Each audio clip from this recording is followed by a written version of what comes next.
Saudara, secara fakta atau nyata, tidak ada seorang pun di antara kita yang sudah menjadi Kristen itu merasa asing, merasa aneh dengan misi.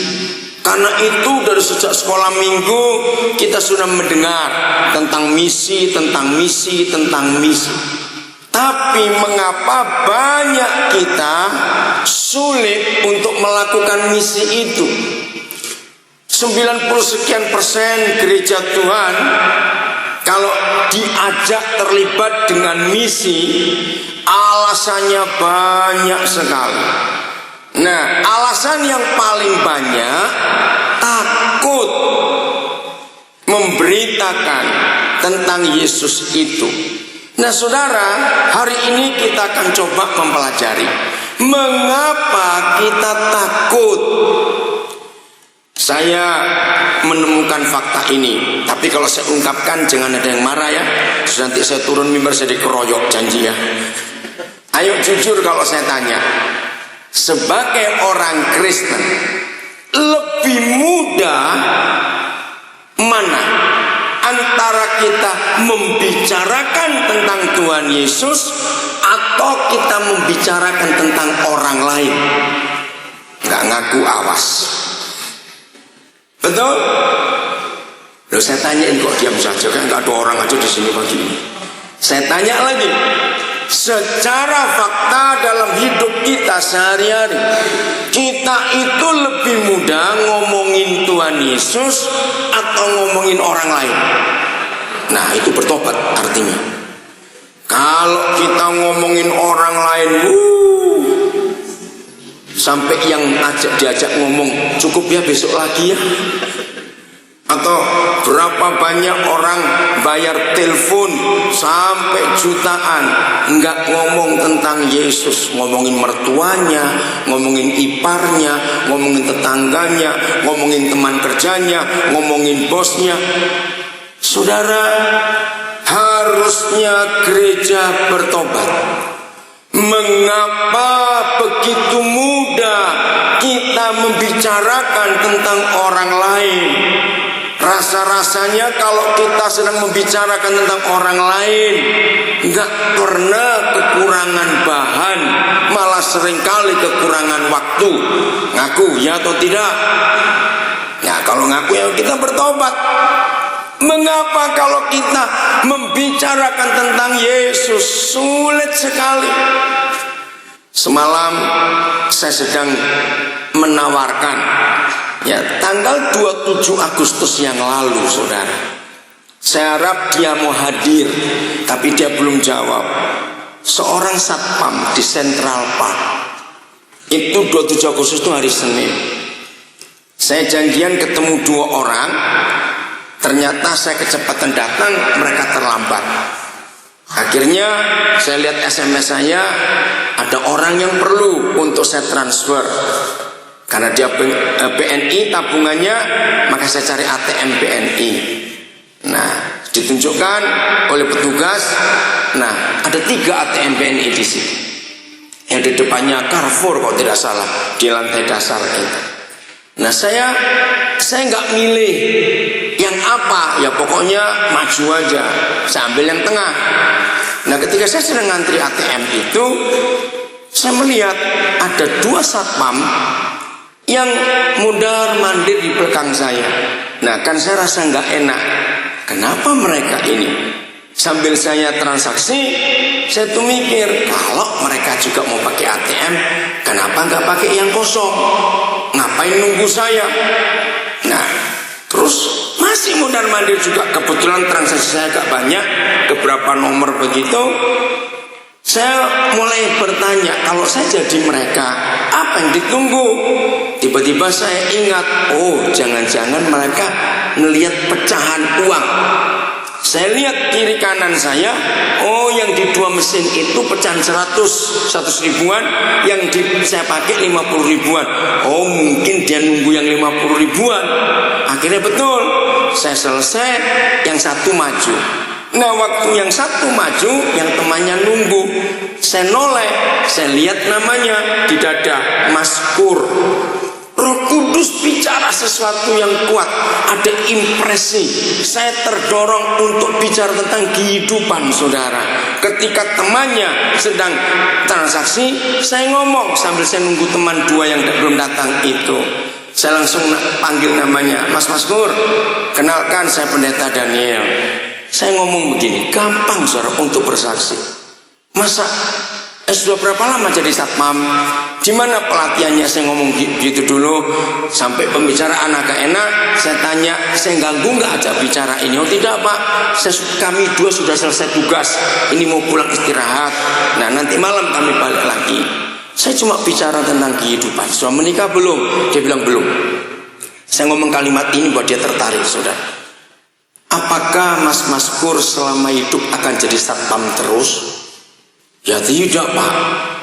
Nah Mas Maskur ingin apa cita-cita yang gak terpenuhi?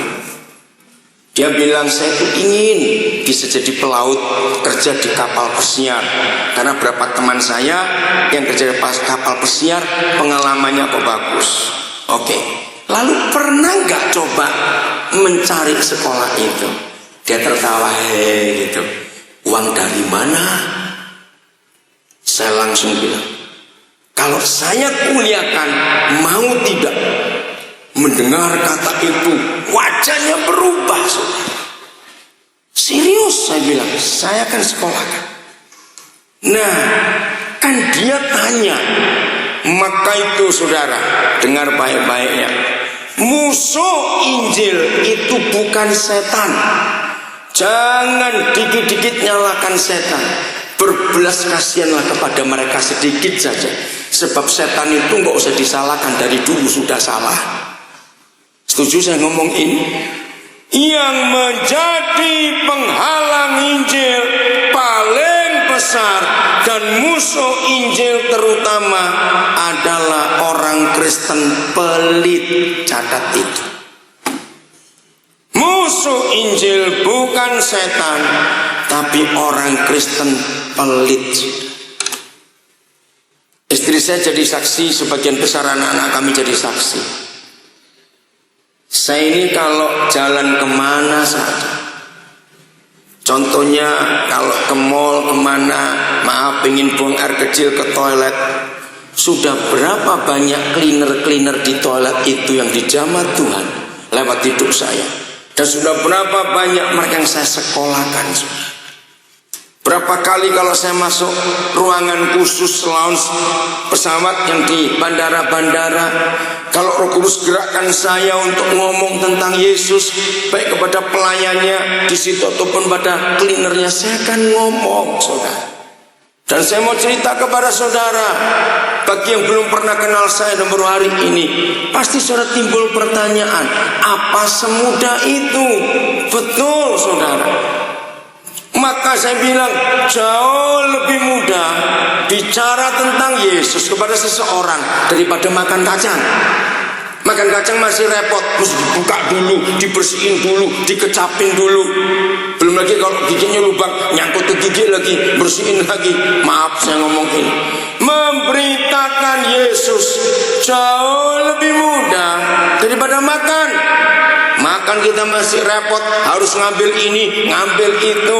Kita pilih yang mana, ada tulang kita pinggirkan. Memberitakan Yesus jauh lebih mudah daripada mengerjakan apa saja. Kemarin tanggal 26 Agustus saya mensyukuri panggilan saya sebagai penginjil 40 tahun saudara. Saya mulai nginjil pertama itu tanggal 26 Agustus tahun 1972. Waktu umur saya 16 tahun, saya masih kelas 1 SMA. Nah itu saya jadikan titik tolak waktu saya menjadi hamba Tuhan sebagai penginjil.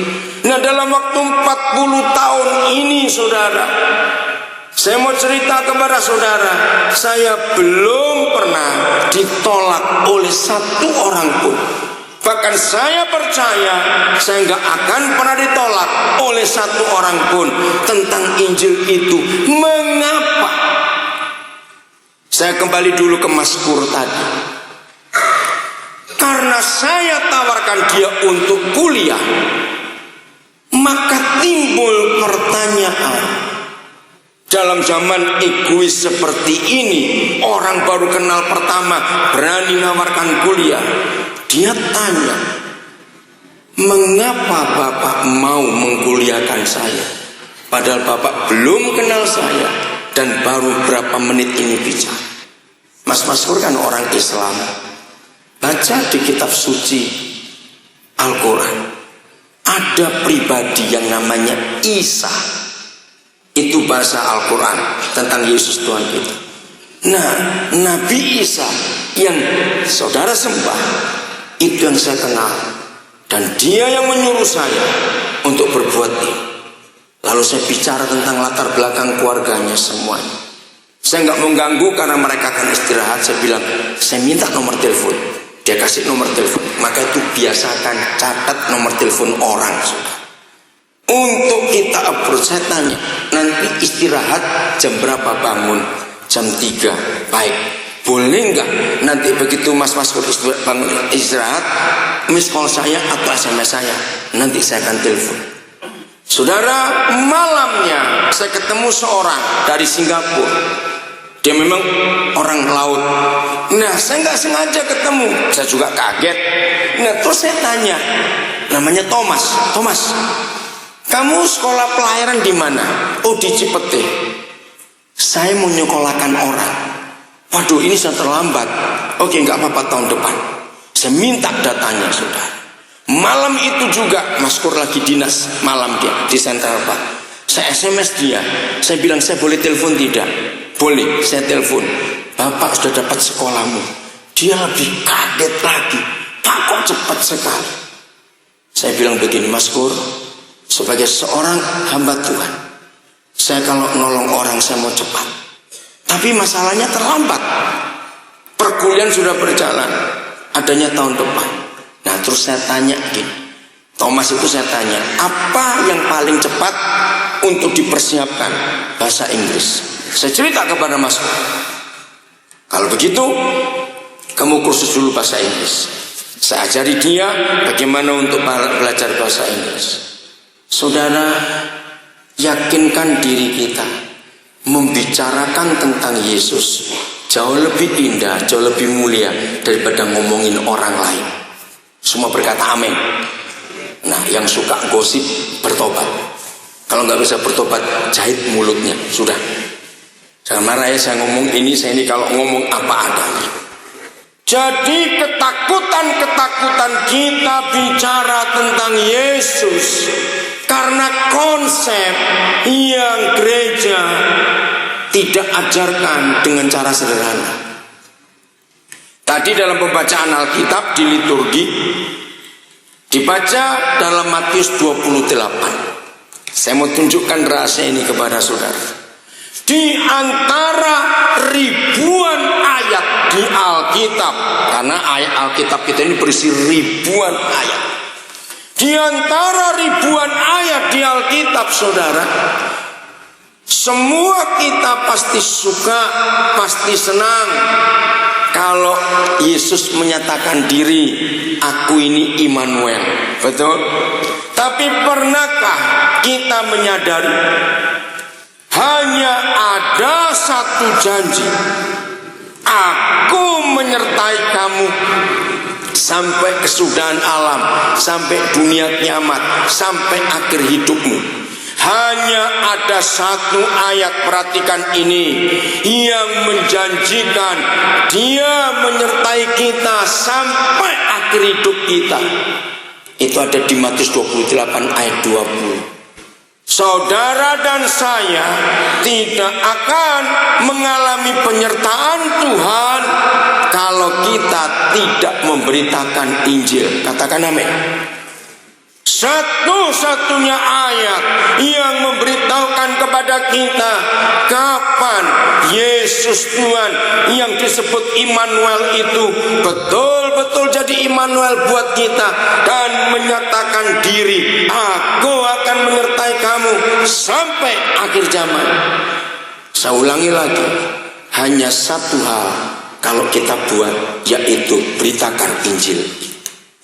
Saudara, kalau ada di antara kita merasa Tuhan jauh, Kenapa Tuhan tidak menyertai aku? Jangan tambahkan doa, jam doa. Sudah sehari 8 jam, aku mau tambah 10 jam. Enggak, saudara. Jangan tambahkan ini, tambahkan itu. Tidak. Lakukan pemberitaan Injil, maka Tuhan Yesus akan menyertai kita sampai akhir hidup kita. Karena itu satu-satunya ayat yang berkata, aku menyertai kamu sampai akhir.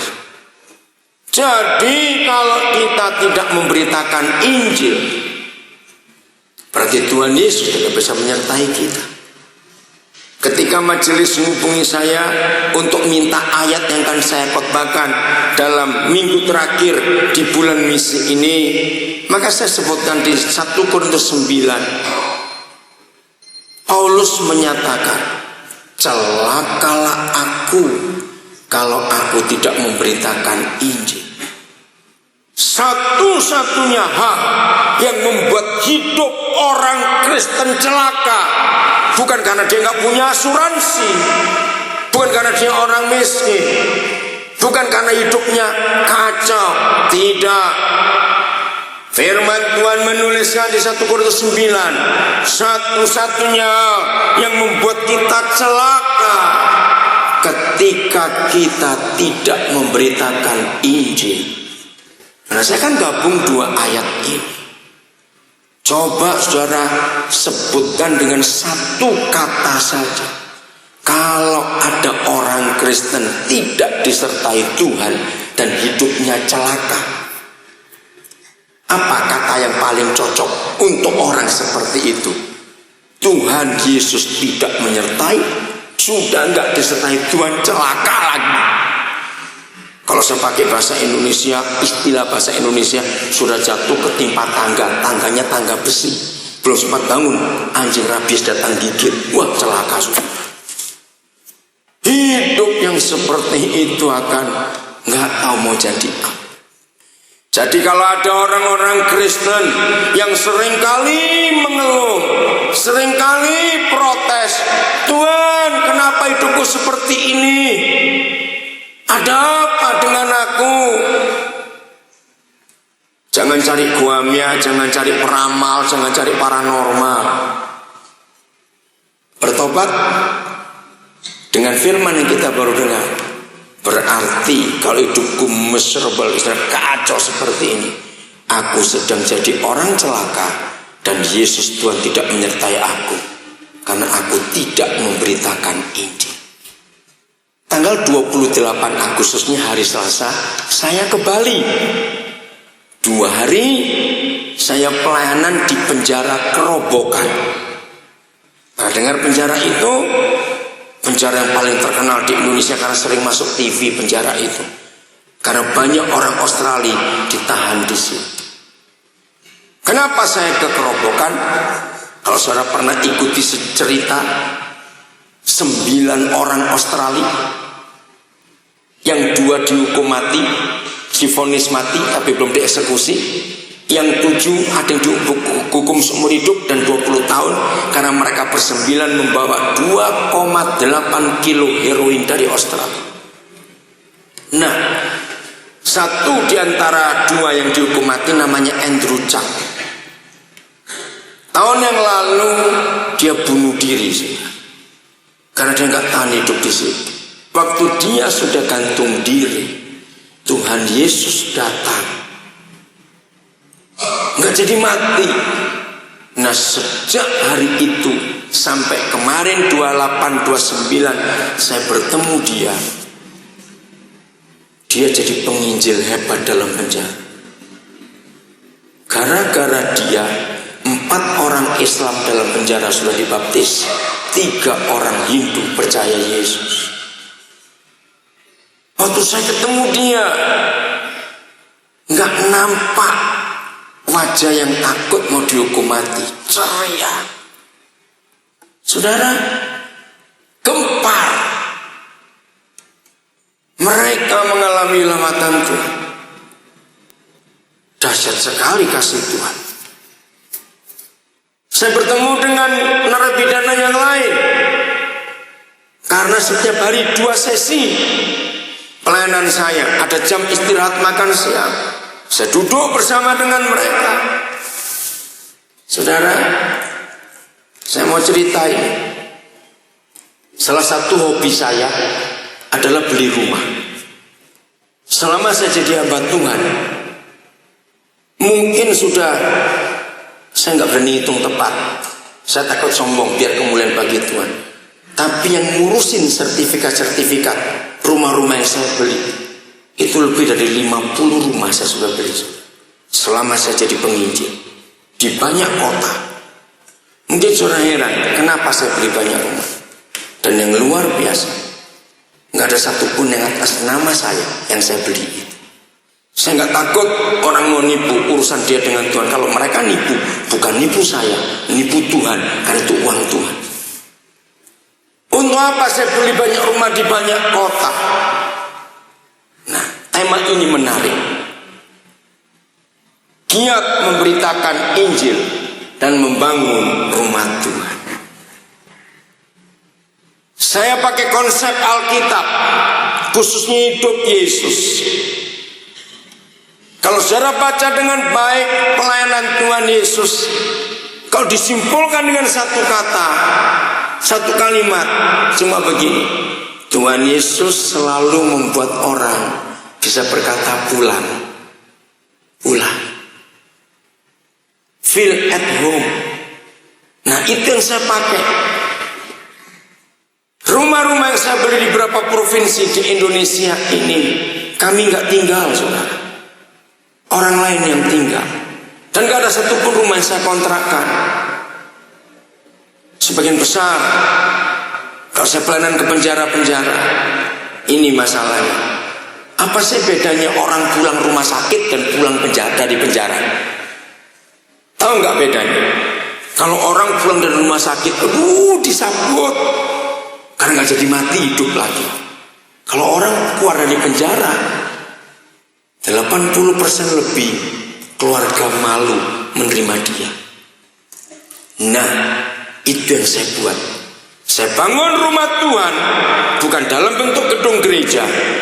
Saya betul-betul bangun rumah atau beli rumah supaya orang-orang itu bisa berkata, kamu pulang. Nah, selama saya di Kerobokan, saya selalu, kalau saya pelayanan penjara, saya selalu tanya pada pengurus, siapa yang bebas dalam waktu dekat? Kenapa saya tanya itu?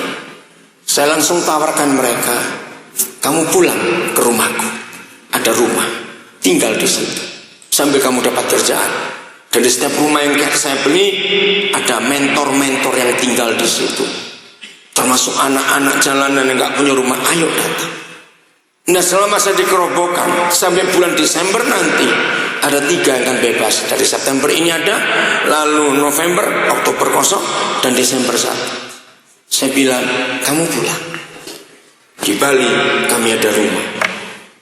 Demi Injil saya buat itu. Maka itu kalau ada orang-orang kaya di sini, hidupnya diberkati dengan usaha dan saudara punya rumah banyak, jangan makan uang kontrak ya. Nah, pelitnya kumat, gak ada yang amin. Jangan hidup dari uang kontrak kalau saudara sudah kaya. Beri tumpangan buat orang-orang itu. Maka Yesus Tuhan akan menyertai kita. Saya merasa puas, ikut bersuka cita dengan surga kalau ada orang-orang itu bisa berkata pulang, pulang.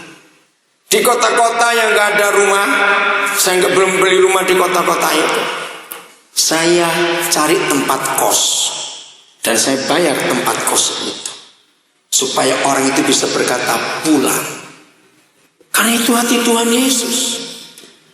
Sebelum saya melanjutkan ke topik tadi untuk membicarakan pulang ini, ayo kita buka 1 Petrus 4, saudara, ayat yang ke-9. Inilah cara penginjilan yang paling baik, dan saya berhasil untuk itu karena kemurahan Tuhan. 1 Petrus pasal 4 ayat yang ke-9. Baca dulu judulnya. Di perikop ayat 7 1 Petrus 4 judulnya apa? Ayo baca sama-sama. 1, 2, 3. Hidup orang Kristen. Nah, kalau saudara dan saya mengaku Kristen, tetapi pola hidup kita tidak sesuai dari ayat 7 sampai ayat yang ke-11, berarti kita belum Kristen. Karena ini satu-satunya perikop di Alkitab yang memberi kriteria siapa orang Kristen itu. Lihat ayat 9. Lagi sekali ingat, saya tanya sebelum lupa, siapa musuh Injil? Nah, kok lupa? Belum setengah jam saya ngomong.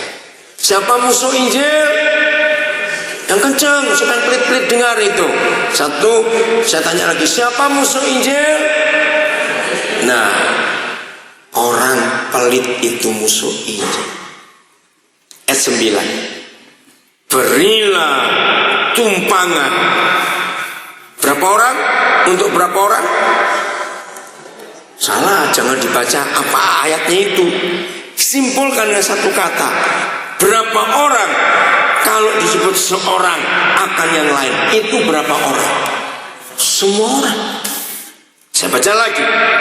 Berilah tumpangan seorang akan yang lain, artinya semua orang, dengan tidak bersungut-sungut. Rumah Tuhan ini bukan gedung gereja. Karena firman Tuhan berkata, tidak tahukah kamu bahwa tubuhmu adalah rumah Tuhan? Jadi rumah Tuhan itu kita. Terima orang-orang itu di hati kita. Ada satu nabi namanya Setiawan. Nah, saya nggak tahu kenapa Roh Kudus suruh memperhatikan giginya, kan aneh bukan? Jadi dalam 2 sesi itu saya tuh nunggu dia senyum kok nggak senyum-senyum karena sulit giginya. Di sesi yang kedua, tiba-tiba saya bisa melontarkan sebuah joke, sebuah lelucon. Orang semuanya tertawa. Nah, begitu dia tertawa, saya baru tahu, oh giginya ompong 2 yang bagian depan. Saudara, unik cara Roh Kudus itu untuk menyatakan Injil unik. Terus waktu pulang saya minta, bisa nggak saya SMS kamu? Boleh. Saya minta nomor telepon. Maka saya SMS dia. Tadi pagi dalam perjalanan ke sini, dia masih SMS saya. Dia masih rasa haru dengan cara saya. Nah, begitu saya dapat nomor teleponnya, saya tunggu dia jam berapa bisa SMS. Saya nggak boleh sembarang waktu, ada jamnya. Akhirnya dia SMS saya. Dia bilang, Bapak, saya sudah bisa SMS. Oke, saya SMS dia. Saya SMS begini, Setiawan, hal yang pertama yang Bapak akan lakukan kalau kamu bebas, Bapak akan bawa kamu ke dokter gigi. Saudara, kalimat itu sangat menyentuh hatinya.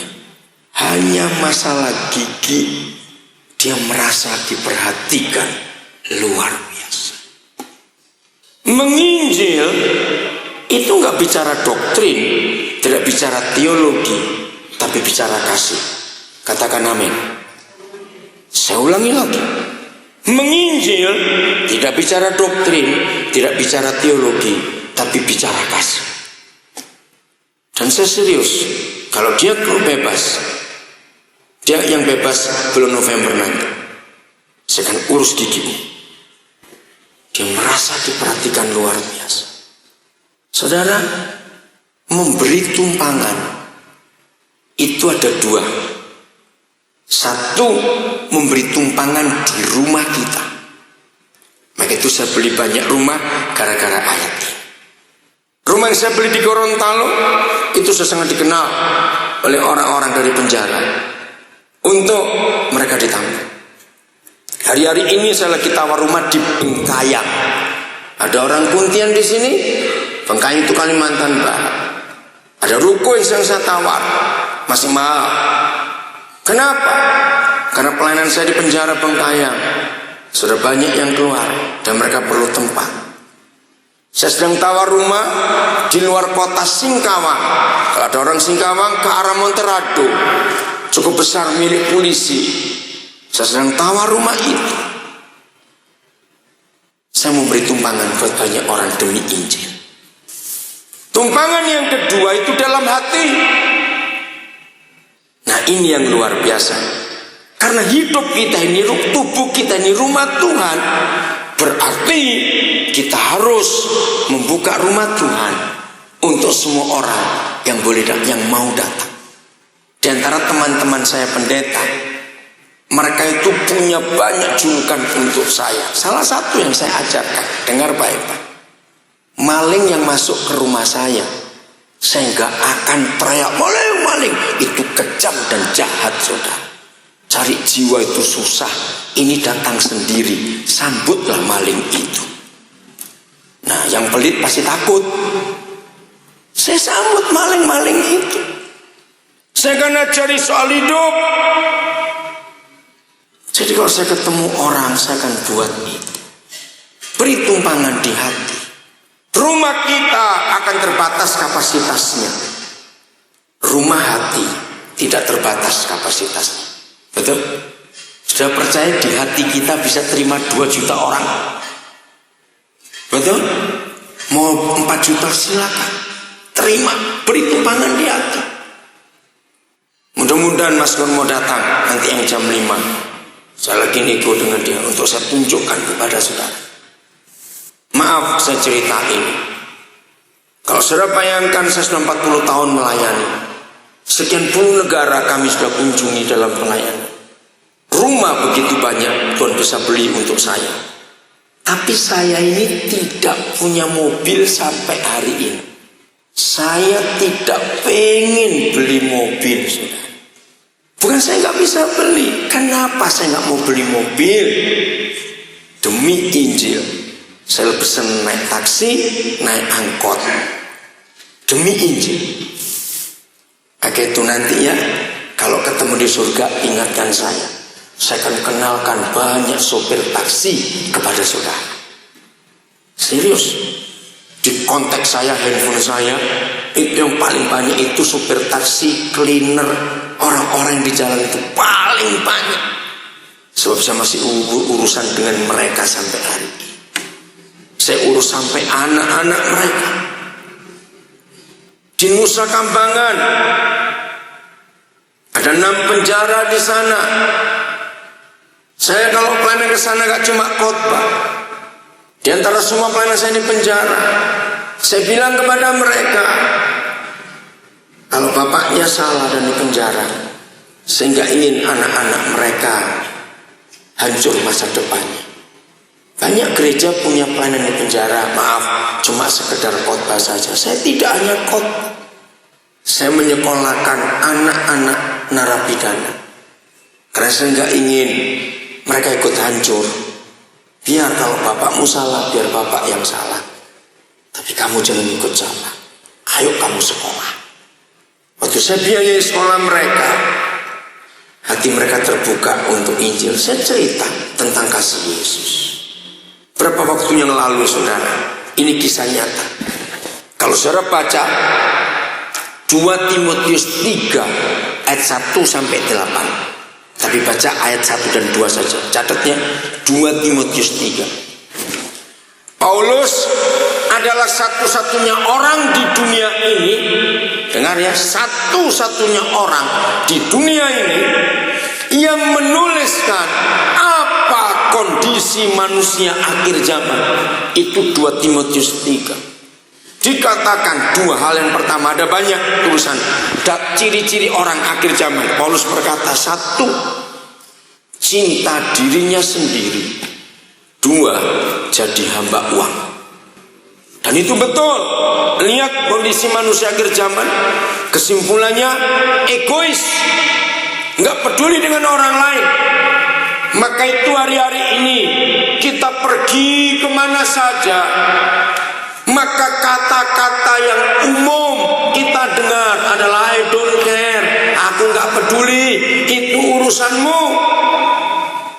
Maka itu ketika gereja tampil dengan Injil Yesus Kristus Tuhan, punya rasa peduli buat orang lain, orang akan merasa beda kamu ya dengan yang lain.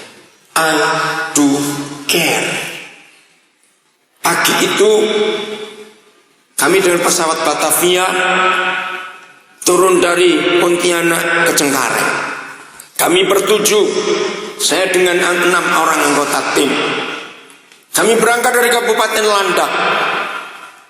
Karena pesawatnya pagi flight pertama, maka kami berangkat jam 2 pagi dari Ngabak menuju Pontianak. Nah jam 2 pagi saya nggak minta untuk mereka siapkan sarapan, masih pagi. Saya bilang nanti kita makan di Supadio di Bandara Pontianak. Ternyata masuk Pontianak macet. Begitu kami tiba di bandara, nggak sempat beli sarapan, check in langsung naik. Nah tiba di Jakarta, dari antara kami bertujuh ada 2 yang sangat kelaparan. Terus saya bilang pada yang 4, kamu urus barang, saya akan ngajak yang 2 ini cari makan. Kami antri di satu tempat makan. Nah waktu antri, saya di belakang 2 orang anggota tim, nah ada 1 orang sedang dilayani. Sambil nunggu saya lihat ke sebelah kiri saya, ada 1 keluarga dengan 3 anak. 2 anak pertama perempuan sudah agak besar. Nah yang kecil laki ini kira-kira umur 4 atau 5 tahun. Tangannya kan belepotan makan ayam goreng. Nah termasuk ibunya. Nah ketika saya noleh, anak bungsu ini sedang berusaha buka botol minum, tapi dia nggak bisa. Di samping tangannya licin karena minyak kan berat. Saya otomatis saudara, tanpa diperintah, saya langsung cuma 2 langkah dari antrian sampai ke meja itu, saya buka. Anak itu senyum, maka dium. Nah ketika saya mau balik ke antrian, ibunya karena spontan kaget semua orang dengar. Bapak orang Kristen ya, kenceng suara itu saudara. Berminggu-minggu tim kami ini diskusi tentang kalimat itu. Saya tanya kepada saudara, berarti mereka ini orang Kristen atau bukan? Jawab, orang Kristen atau bukan? Bukan, karena ada simbol yang mereka pakai. Mengapa dunia selalu mengakui kalau kita peduli dengan orang lain, kata itu muncul. Tolong, kalau di PowerPoint ada, buka Yohanes 13 ayat 34 dan 35, cepat lihat. Semua agama di dunia ada simbol-simbolnya. Maka itu Yohanes 13, 34, 35. Maka itu kalau kita melihat seseorang atau sekelompok orang, kenapa kita bisa langsung tahu, oh ini Buddha ini, oh yang itu Muslim, oh yang ini Hindu. Mengapa? Oh ini orang Sikh. Kenapa? Karena semua agama di dunia, para pendiri agama itu sudah menganjurkan pengikutnya untuk pakai atribut, simbol-simbol keagamaan di pakaian mereka. Yesus Kristus Tuhan, satu-satunya Tuhan yang tidak pernah memberitahukan dan menunjukkan, apalagi menyuruh pakai atribut ini supaya orang tahu bahwa kamu Kristen. Bahkan tanda salib sekalipun Alkitab tidak pernah menuliskan. Sudah baca Yohanes 13? Aku memberi kamu perintah baru. Berarti ada perintah yang lama. Betul. Apa isi perintah baru? Kasihlah. Terus baca, kasihlah siapa? Saudaramu, sesamamu, orang lain. Seperti lanjut, ini standarnya. Seperti aku telah mengasihi kamu. Nah, hukum yang lama, perintah yang lama, kasihlah sesamamu seperti engkau mengasihi dirimu sendiri. Hukum yang lama itu sangat egois. Saya beri contoh arti hukum yang lama. Kasihlah sesamamu seperti engkau mengasihi dirimu sendiri. Saya ini kalau makan, saudara, kalau nggak ada lombok kurang enak.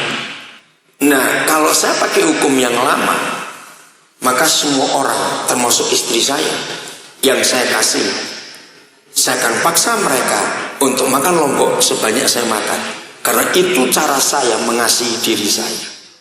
Ternyata hukum yang lama ini sangat egois.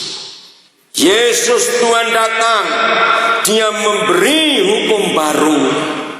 Kasihlah sesamamu seperti engkau mengasihi dirimu sendiri. Lihat bagaimana Tuhan Yesus mengasihi kita. Maka itu saya pakai cara itu. Lalu ayat 35. Ayo baca sama-sama ayat 35-nya. Ini penting sekali, saudara. Yohanes 13 ayat 35. Ayo semua yang bisa baca, kita baca ayat ini supaya dunia itu tahu. Yohanes 13 ayat 35. 1, 2, 3. Dengan demikian semua orang akan tahu bahwa kamu adalah murid-muridku, yaitu jikalau kamu saling mengasihi. Kekristenan tidak punya atribut apa-apa kecuali kasih. Amin kan firman-Nya? Kasih. Dengan demikian semua orang akan tahu bahwa kamu adalah murid-muridku, bukan karena salibnya, bukan karena ininya. Jangan saudara nanti pulang pakai salib 1 meter, orang lari semua nanti itu. Semua orang akan tahu kita murid Yesus kalau kita saling mengasihi. Maka itu penting sekali, saudara, dalam hidup ini. Kasih itu ditonjolkan. Saya ingin tanya kepada Bapak Roni, tadi kenapa membaca pembacaan anugerah? Berita anugerah. Saya mau uraikan itu. Pak Roni, itu disuruh, itu memang urutan liturgi atau Pak Roni milih sendiri? Milih sendiri. Ayo kita kembali ke 2 Korintus 5 ayat 18-19. Itu ayat misi yang paling hebat. Tadi dalam liturgi, saudara, berita anugerah, ayat itu diambil. Nah, saya mau tunjukkan lagi supaya makin kuat. Di PowerPoint ada bahasa Inggris enggak? Alkitabnya. Nah, saya ingin mengajak saudara lihat bahasa Inggrisnya nanti ayat 19. Nah, kalau yang bisa bahasa Mandarin, tolong juga lihat sama enggak yang dikatakan. Oke, 2 Korintus 5. Terima kasih Pak Roni mengingatkan saya ayat misi yang paling hebat buat saya. Ya, bahasa Inggris pasal 5 ayat 19 disebut apa? Oh belum, tunggu ya. Nah, ayat 20-nya, maaf.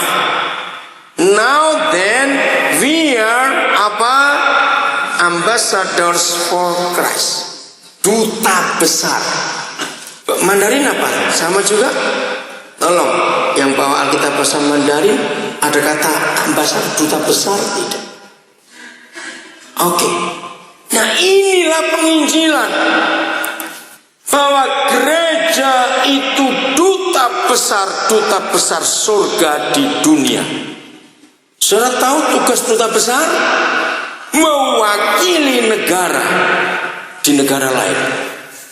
Maka itu dalam hukum politik internasional, seorang duta besar waktu hadir ke suatu negara dan menyerahkan surat kepercayaan, ada kata ini, surat kepercayaan berkuasa penuh, itu duta besar. Kalau kepala negara berhalangan, jadwal sudah dibuat untuk menerima duta besar negara lain, ternyata kepala negara berhalangan, duta besar tidak boleh diterima oleh wakil presiden, harus kepala negara. Mengapa? sebab duta besar itu setara dengan pemerintah yang dia wakili. Jadi saudara dan saya ini punya surat berkuasa penuh dari kerajaan surga untuk mewakili surga di dunia ini. Maka itu bagi saudara yang pertama kali mendengar cara hidup saya seperti ini, mengapa saya mau membuat semua orang yang ketemu saya hidupnya harus sejahtera dan penuh damai? Karena kerajaan yang saya wakili dan saya dipercaya sebagai duta besar negara itu atau kerajaan itu adalah kerajaan damai sejahtera. Jadi kalau saya menginjil, saya nggak cuma memberitakan Yesus, saya akan urus sampai perumahan orang itu semuanya. Hari Kamis yang lalu, tanggal berapa Kamis yang lalu? 30. Satu keluarga dengan 2 anak. Anak pertama umur 9 tahun kelas 4, anak kedua bayi 8 bulan. Januari yang lalu, waktu kami sedang makan, saudara, saya melihat orang ini gelisah, mondar mandir. Nah saya ini kalau lihat orang gelisah, saya itu nggak tahan, saya harus nanyain. Lalu saya tanya, kenalkan saya pendeta Daniel. Terus saya sebut namanya. Kenapa kamu gelisah? Dia nggak bisa jawab, saudara. Mukanya itu tegang betul. Terus saya tepuk pundaknya, duduk sebentar. Kenapa? Istri saya sedang di klinik bersalin. Saya lagi cari pinjaman. Siapa bisa minjami untuk biaya persalinan? Saya nggak tanya kamu siapa, latar belakang apa, nggak tanya. Ada nomor telepon nggak klinik itu? Ada, saya mau telepon. Saya nggak tahu siapa yang terima. Saya bilang, semua biaya kelahiran saya akan tanggung. Dan ini nomor telepon saya. Beri nomor bank tabungan untuk klinik itu. Nangis orang ini. Saya kalau menginjil nggak perlu tanya latar belakang orang. Bayi itu lahir dengan selamat. Nah 2 minggu yang lalu saya terus follow up dia, saudara. Saya bimbing hidup mereka sekeluarga. Hancur-hancuran. Akhirnya 2 minggu yang lalu mereka sudah mentok di Jakarta, nggak sanggup lagi. Baik, saya bilang, saya bisa nolong kalian kalau kalian ikut ke Papua. Di Papua banyak kerjaan, kami ada rumah, ayo tinggal. Dia yatim piatu, tapi istrinya masih ada orang tua. Saya telepon mertuanya, saya ajak berunding, jangan takut, anak bapak dan cucu 2 ini kami akan urus baik-baik. Akhirnya Kamis kemarin tanggal 30, mereka berempat tiba di Nabire dengan selamat. Dan besok hari Senin dia langsung kerja di satu perusahaan. Anaknya sekolah di sekolah kami, gratis sekolah itu. Demi Injil, karena saya duta besar kerajaan surga, saya kalau buat sesuatu, kerajaan yang saya wakili itu kerajaan yang luar biasa. Kerajaan yang saya wakili, yang saudara wakili, adalah kerajaan kasih dan kerajaan damai. Karena rajanya namanya Raja Damai. Ayat 18. Ayo kita baca ayat 18. Saya akan baca untuk saudara. Dan semuanya ini dari Tuhan, yang dengan perantaraan Kristus telah, bukan akan, mendamaikan kita dengan dirinya, dan yang telah mempercayakan pelayanan pendamaian itu kepada kami. Saya akan uraikan agak rinci. Perhatikan pertanyaan saya. Jadi saudara dan saya diperdamaikan dengan Tuhan itu sejak kapan? Baca lagi ayatnya.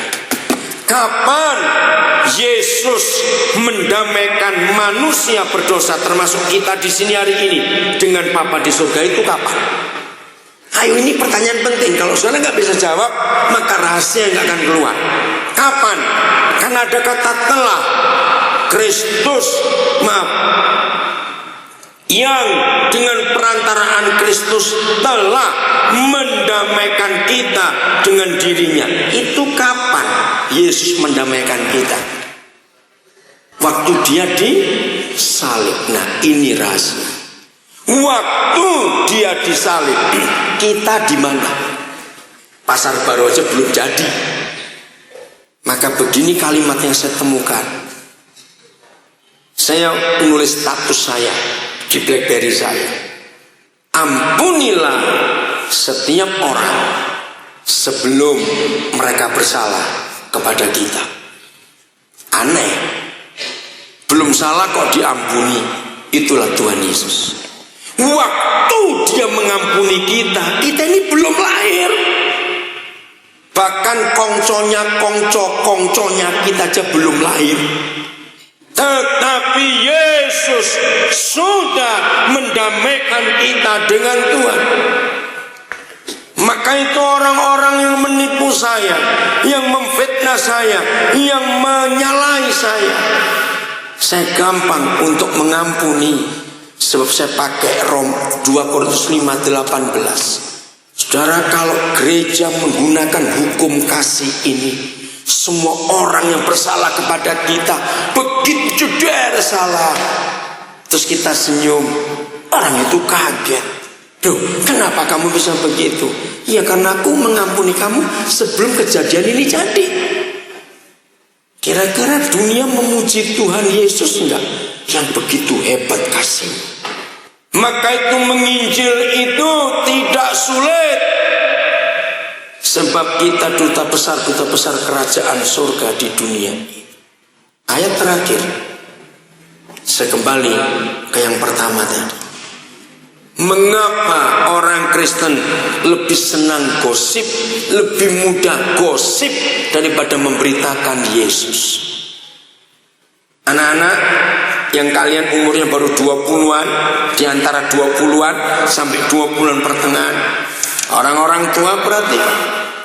Mengapa kalau anak-anak kita yang umurnya mulai 17 ke atas, dengar, kalau mereka punya pacar, baik anak cowok maupun anak cewek, mama papanya yang lebih didengar atau pacarnya? Coba jawab. Pacarnya lebih didengar. Mamanya ngomong sampai memble bahasa Surabaya, nggak didengar. Pacarnya sekali saja ngomong, kamu besok bangun pagi ya, langsung saudara. Nah, itulah rahasia mengapa kita sulit menuruti Tuhan kita. Karena kita tidak mencintai Dia seperti kita dulu mencintai pacar kita. Yang kedua, anak-anak yang punya pacar, terus gak lama setelah pacaran, adik bungsunya lahir. Ayo jujur, anak itu lebih sering ngomongin pacarnya atau ngomongin adik yang baru lahir? Loh, saya tanya ini kok. Betul? Nah, kalau saudara sulit bicara tentang Tuhan Yesus, sama jawabannya, saudara sedang tidak jatuh cinta kepada Dia. Kalau saudara kumpul saya akan tahu, nama yang paling banyak saya sebut untuk orang lain pasti nama Yesus. Dia luar biasa.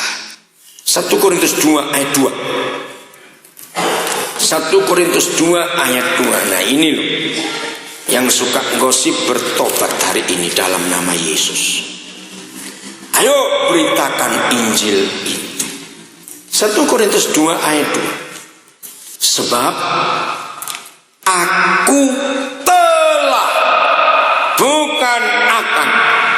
Sebab aku telah memutuskan untuk tidak mengetahui apa-apa di antara kamu. Saya stop dulu. Orang tukang gosip pasti melawan firman ini. Orang yang suka gosip, saudara, selalu cari bahan berita untuk ngomongin orang lain. Selalu cari tahu, kamu tahu nggak dia bagaimana? Gini, oh siapa lagi? Ayo berita apa lagi? Nggak puas, telepon temannya. Kamu tahu nggak si A tadi? Ada apa? Terus ingin tahu saja.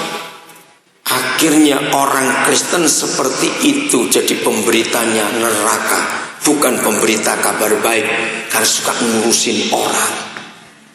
Saya mau beli resep ya saudara, dan ini nggak dosa.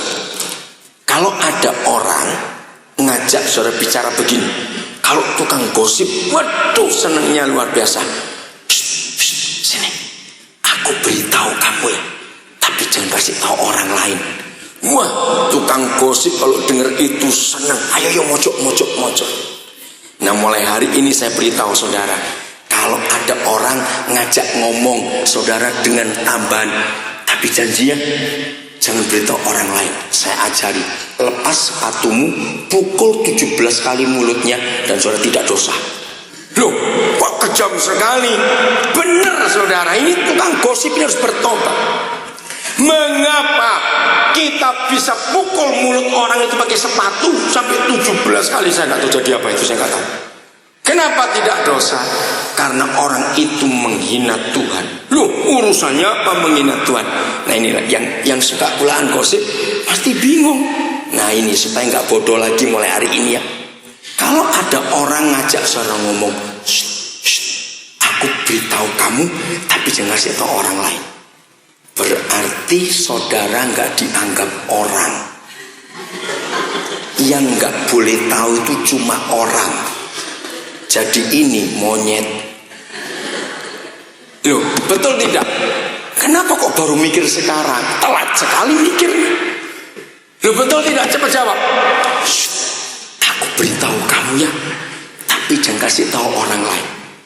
Yang nggak boleh tahu orang. Berarti yang diajak ngomong, ya sudah. Maka itu lepas sepatu, pukul 17 kali, jangan lupa. Karena dia menghina Tuhan. Hari ini ambillah keputusan seperti Rasul Paulus. Aku tidak ingin tahu apa-apa tentang kamu. Kamu mau tukang ngutang, tukang kawin, tukang apa lagi, urusanmu dengan Tuhan. Yang kita harus tahu hanya satu hal. Lihat kalimat berikut. Ini penting, belum selesai. Siapa suruh nutup Alkitab? Harus tutup dulu. Mau cepat-cepat pulang ya? Ayo baca, buka dulu Alkitabnya. Ini kalimat ini penting. Jadi apa yang harus kita tahu tentang orang lain selain Yesus Kristus, yaitu Dia yang disalibkan? Saudara, kita hanya boleh urus urusan orang kalau orang itu belum tahu Yesus mati untuk dia. Katakan amin. Inilah penginjilan. Nggak usah tahu yang lain, itu urusan mereka dengan Tuhan. Tapi satu yang kita harus urus, kalau orang itu tidak pernah tahu ada satu pribadi yang mengasihi dia dan menghentikan nyawanya, kita harus beritahu, saudara. Itu yang saya buat sampai hari ini. Kemanapun saya pergi, dengan apapun juga, saya akan beritahu. Kiranya Injil itu sampai dalam kehidupan kita semua dan sampai ke orang lain. Saudara, secara fakta atau nyata, tidak ada seorang pun di antara kita yang sudah menjadi Kristen itu merasa asing